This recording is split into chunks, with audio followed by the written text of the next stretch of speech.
I'm fully prepared with everything I need for the Jay-Z documentary. The moment he sent that legal letter, I knew I had to let the world see who he really is. He and Diddy are cut from the same cloth. He just hides his arrogance and control behind a cleaner image.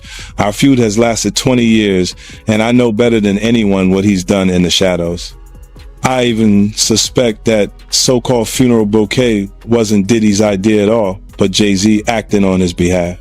Back when Nicki Minaj posted that video of him wearing a pink wig, all I did was repost it, and he got so nervous he had his lawyers threaten me.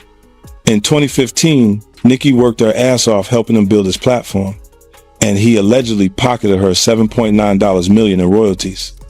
And then there's his fingerprints all over key incidents through the years, whether it's the elevator footage or the guest list at Diddy's parties.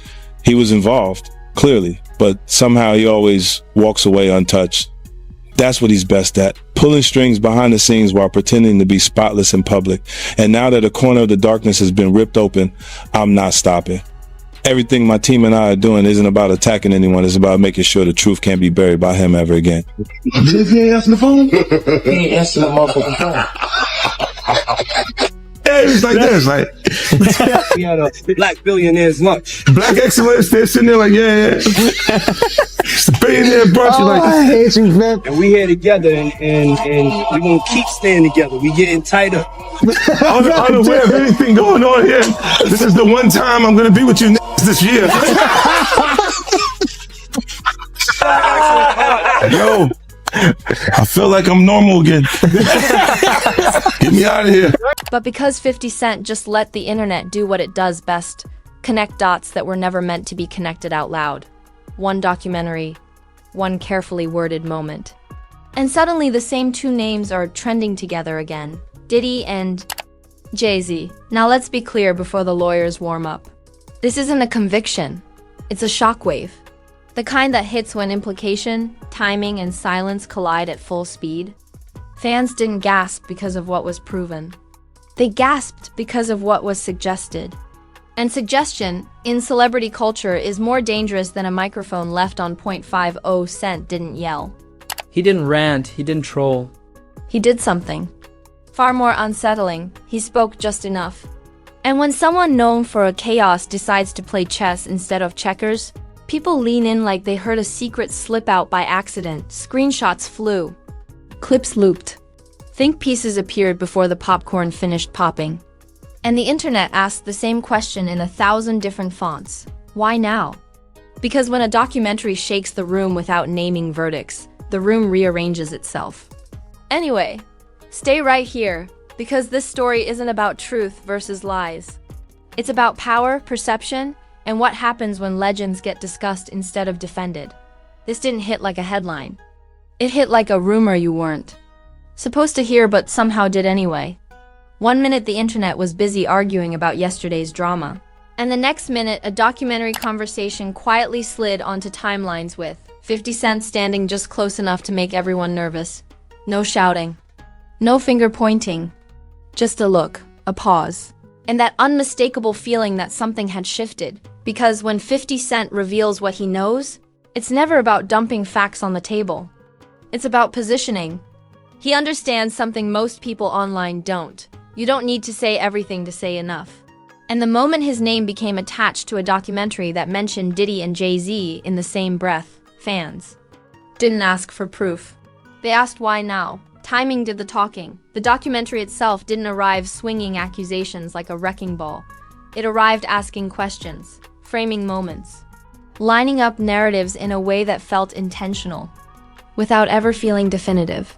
And that's the most dangerous kind of content in celebrity culture, the kind that lets the audience finish the sentence themselves.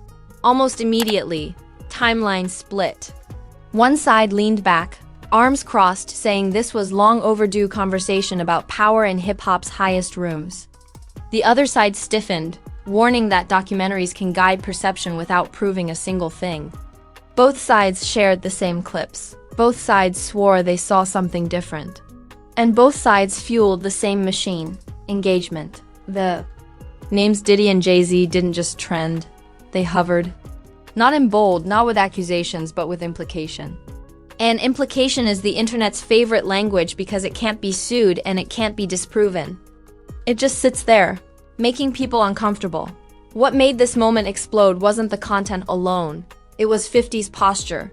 No jokes, no trolling, no all-caps taunts. Just calm acknowledgement that conversations exist and people can interpret them how they want. To his supporters, that read like confidence. To his critics, it read like calculated ambiguity. Same behavior. Two realities.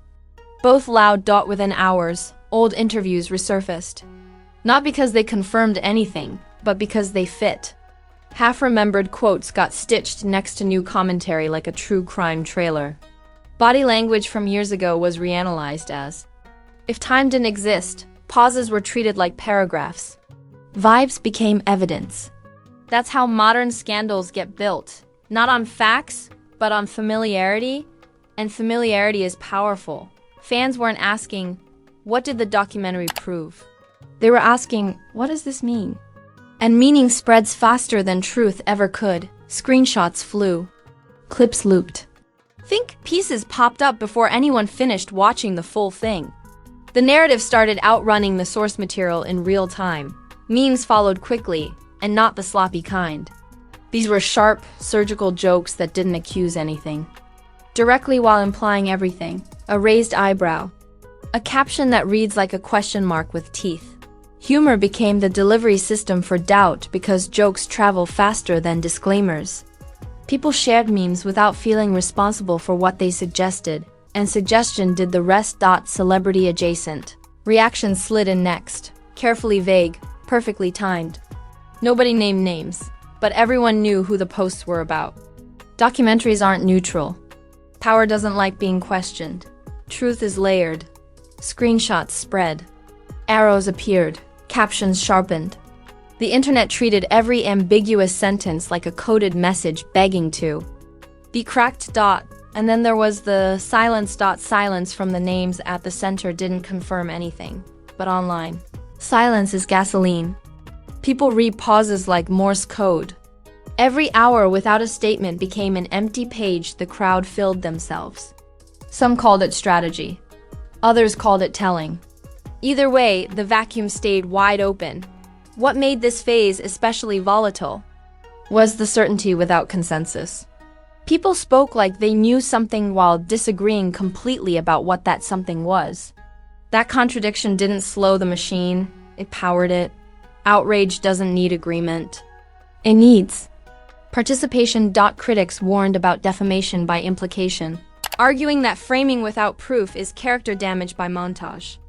Supporters countered that conversations about power never start with confessions. They start with discomfort. Media ethics debates broke out in comment sections that had never hosted them before. Everyone suddenly became a documentary critic, a legal analyst, and an industry insider. Through it all, 50 Cent stayed measured. No victory lap, no dramatic clarifications. He let the conversation breathe, and breathing gave it oxygen. That restraint unsettled people more than noise ever could because it suggested patience or confidence. Or both. By the end of this stage, the documentary wasn't the story anymore. The reaction was. The culture wasn't arguing about facts. It was arguing about permission. Permission to question legends. Permission to frame narratives. Permission to talk about power without reverence. That alone sends shockwaves, because once the audience stops asking, is this true? And starts asking, what does this say about them? The ground shifts. The room rearranges itself. Conversations get quieter but heavier. And nothing needs to be proven for perception to change. This wasn't fallout yet. This was the ignition. Because once implication takes the wheel and the internet decides a story feels bigger than its source, the next chapter isn't explanation. It's escalation. Once the whisper escaped the room, it didn't stay a whisper. It multiplied, bounced off walls, and came back as a roar. The conversation stopped being about a documentary and turned into a full-scale culture clash. The kind where timelines feel like rival newsrooms racing to frame the same moment in opposite directions. Facts didn't disappear, they just got drowned out by interpretation. Reaction channels clocked in first. Because the algorithm loves urgency like it's oxygen. Thumbnails froze, faces mid-shock. Titles screamed, shockwaves, even while admitting there were no confirmations. That didn't matter. The internet doesn't reward certainty. It rewards speed. And speed favors whoever gets there loudest. Every clip became a Rorschach test. Watchers weren't debating what the documentary said. They were arguing about what it suggested. Supporters claimed it cracked open overdue conversations about power and accountability. Critics warned it was narrative framing dressed up as investigation. Same footage, same pauses. Two conclusions sprinting in opposite directions. Memes. Went nuclear, not goofy, not harmless. Surgical. A raised eyebrow here. A side-eye caption there. Jokes that didn't accuse anything directly but felt like a question mark with teeth. Humor did what humor always does online. Lowered defenses and spread doubt faster than disclaimers could keep up. People shared jokes without feeling responsible for the implications, and implication did the rest. Celebrity-adjacent commentary slid in like fog. No names, all vibes. Documentaries aren't neutral. Power hates being questioned. Truth is layered. Posts that sounded philosophical, but landed like subtweets. Screenshots spread. Arrows appeared. Captions sharpened. The internet treated every ambiguous sentence like a coded message begging to be cracked. Silence from the names at the center thickened the air. Silence isn't admission, but online it's gasoline. People read pauses like Morse code. Every hour without a statement became a blank canvas the crowd filled with assumptions. Some called it strategy. Others called it telling. Either way, the vacuum stayed open and hungry. 50 Cent's posture stayed measured, and that unnerved people more than shouting ever could. If he joked, it would have been dismissed as trolling. If he accused, lawyers would have entered the chat. Instead, he let the conversation breathe, and breathing gave it oxygen. To supporters, it looked like confidence. To critics, calculated ambiguity. Same stance. Two realities. Public outrage didn't aim for conclusions. It aimed for alignment.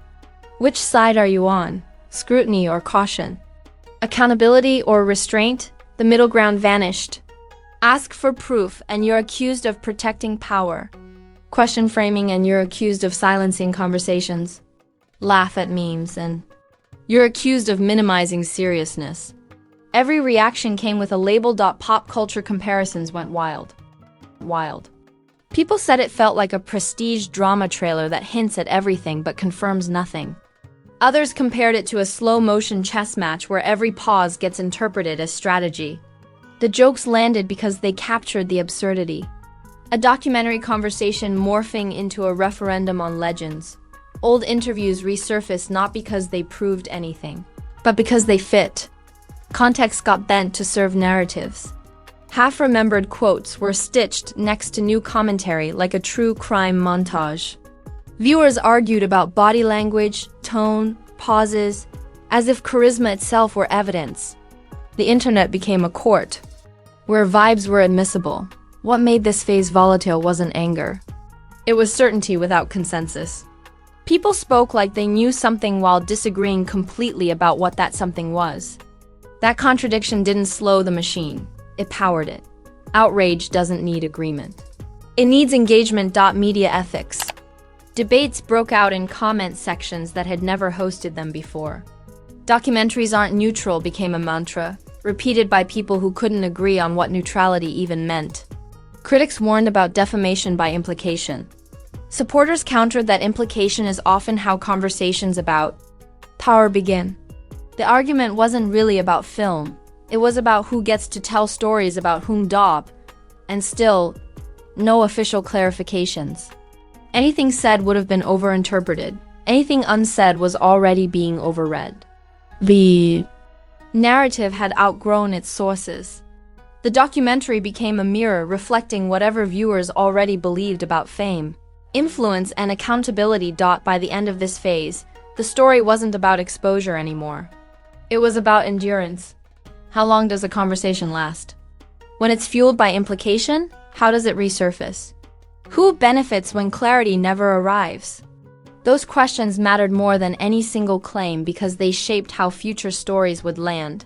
When the volume finally dipped from a roar to that uneasy hum the internet leaves behind, the damage didn't vanish, it repositioned. This is the phase nobody lived tweets, no screaming thumbnails, no countdown clocks. Just consequences settling into place quietly, like dust after a tremor that everyone felt but nobody wants to measure. The first change wasn't outrage, it was hesitation. Conversation shifted from, "Did you see it?" to, "How do you even talk about this without stepping on a landmine?" That's how implication works. It doesn't need proof to slow rooms down. It just needs enough people to feel uncomfortable at the same time. For 50 Cent, the moment recalibrated his role without him lifting his voice. He didn't declare truth. He didn't spike a football. He didn't even argue. He let the documentary exist and allowed the culture to argue around it. To supporters, that restraint read like confidence, a chess move that lets the board speak. To critics, it read like calculated ambiguity, stirring the pot without owning the cleanup. Same posture, two interpretations, both sticky, and that's the quiet power of influence. You don't have to say everything. You just have to open the door and let the crowd fill the hallway. For Diddy and Jay-Z, the impact wasn't about admissions or rebuttals. It was about perception drift. Legends don't collapse from a single conversation. They accumulate gravity. Gravity changes how people move around you. Interviews feel more careful. Questions get framed sideways. Silence, once read as authority, starts feeling like a canvas people keep painting on. Nothing official needed to happen for the room to change.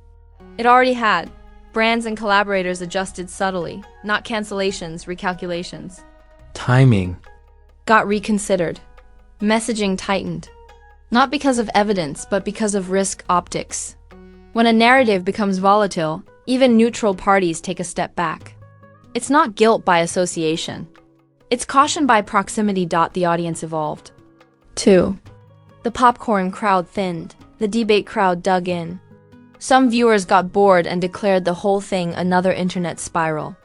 Others doubled down, arguing that conversations about power never arrive clean and shouldn't be expected. T.O. Both sides were right about different things, and wrong about the same thing. Believing the internet resolves anything. It doesn't. It archives. The documentary aged into a reference point rather than a headline. Remember that doc? Became shorthand. Not for conclusions, for questions, and questions don't expire. They resurface when timing is convenient. A lyric lands differently. A deal announcement gets parsed. A quote sounds loaded. The past. Doesn't repeat, it echoes. Media critics took center stage next, debating framing, ethics, and responsibility. Some argued implication is lazy storytelling. Others said implication is often the only way to discuss power without getting buried. The fight wasn't really about film. It was about who gets to tell stories about whom and what the price of telling them is. The internet pretended it was. Just watching. It always does. But watching leaves fingerprints. Screenshots don't disappear. Memes don't unspread. And vibes, once established, don't reset easily. Culture keeps a running memory and doesn't need consensus to act like it knows. What didn't happen mattered as much as what did. No smoking gun, no universal reckoning. No moment where everyone nodded and said, "Okay, that settles it." That absence frustrated people who wanted an ending. But the internet doesn't do endings. It does ongoing seasons. This phase locked the story into a new lane. Not exposure, but endurance. How long does a conversation last when it's fueled? By implication? How does it resurface? Who benefits when clarity never arrives? Those questions matter more than any single claim because they shape how future stories land. Fans cooled into cynicism. "I'll believe it when I see it," became the refrain. Critics sharpened into vigilance. Supporters hardened into defense. Bystanders slid into fatigue, the kind that makes people say, "This is why I don't keep up," before clicking the next clip anyway. The real consequence wasn't reputational collapse. It was narrative narrowing. Once a storyline sticks, it limits how people are allowed to be interpreted. Jokes land differently. Silence reads louder. Context gets trimmed. Every move becomes a Rorschach test, where viewers see what they already believe. That's the quiet power of moments like this. They don't tell you what to think. They decide what you think about. By the time the chatter thinned, the culture had absorbed the lesson. Documentaries aren't neutral. Silence isn't empty. And implication is the currency of modern discourse. None of that proves anything. All of it changes everything. So when people ask, what came of it? The honest answer is uncomfortable. Not answers, alignment. Lines drawn, rooms rearranged, conversations redirected. The story didn't end.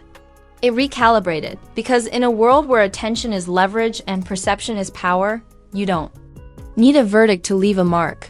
You just need a moment big enough to make everyone choose how they feel. And once feelings choose sides, the echo keeps working long after the noise stops. And this is exactly why moments like this don't just blow over. One documentary conversation, one perfectly timed pause, and suddenly the entire culture feels different. No verdicts, no confirmations. Just a shift so loud you can hear it even when nobody's talking. Love it or hate it, this wasn't just content. It was a pressure test on power, perception, and how fast narratives harden online. So now it's on you. Smash that like button like it owes you money and just sent you a my bad text, because the algorithm only respects force and follow through. Then drop a comment and say what you really think. Was this an overdue conversation finally cracking the surface, or was implication doing all the heavy lifting while facts stayed backstage? Don't tiptoe. This comment section is where opinions collide, and don't play yourself. Subscribe right now, not later. Not after the next clip goes viral, right now. Because stories like this don't end when the video ends. They resurface. When the timing is right, when another name trends, when another documentary drops, when another random quote suddenly feels loaded. Blink once and you miss the setup for the next chapter. This channel doesn't whisper. We don't sugarcoat. We don't pretend influence is harmless or that silence is neutral. We break down the narratives, the motives, and the ripple effects. Exactly as they unfold, sharp,